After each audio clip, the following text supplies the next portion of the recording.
নমস্কার। ইতিহাসে আজকের দিনে কী আছে দেখে নেব।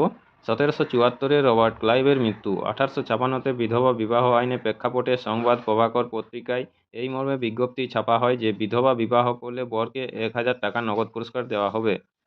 1877 গ্রামোফোন আবিষ্কার করেন টমাস আলফা এডিসন। 1939 রাজনীতিক মুলায়ম সিং যাদবের জন্ম। 1948 বলিউডের বিশিষ্ট নৃত্য পরিচালক সরোজ খানের জন্ম। 1963 টেক্সাসে খুন হলেন মার্কিন প্রেসিডেন্ট জন এফ কেনেডি। হামলায় গুরুতর আহত হন টেক্সাসের গভর্নর জন কোনালিও।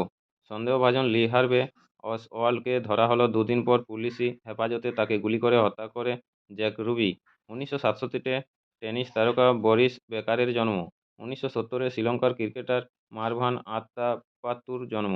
1986 ট্রেভর বারবিককে হারিয়ে বক্সিংয়ের ইতিহাসে তরুণতম হেভিওয়েট চ্যাম্পিয়ন হলেন মাইক টাইসন।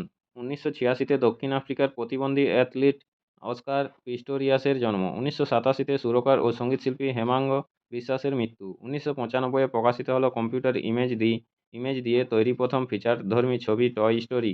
2003 বাগদাদে ডিএইচএল এক্সপ্রেস নামক পণ্যবাহী বিমানে ভূমি থেকে আকাশ ক্ষেপণাস্ত্রের মাধ্যমে আঘাত হানে জঙ্গিরা। ওড়ার কিছুক্ষণের মধ্যেই এই হামলায় বিমানটির বাঁ দিকে পাখা ক্ষতিগ্রস্ত হয়, জরুরি অবতরণ করতে বাধ্য হয় সেটি। 2016 কর্ণাটকী শাস্ত্রীয় সঙ্গীতশিল্পী এম বালা মুরলী কৃষ্ণের মৃত্যু। নমস্কার, আজকের ইতিহাস এই পর্যন্তই। পরের ইতিহাসটি পেতে চ্যানেলটিতে সাবস্ক্রাইব করে পাশে থাকা বেল আইকনটি অল করে রাখুন, যাতে এই ধরনের নতুন আপডেট ইতিহাসের শর্ট কোশ্চেনগুলো আপনার ফোনের মাধ্যমে আপনি পেয়ে যান। নমস্কার।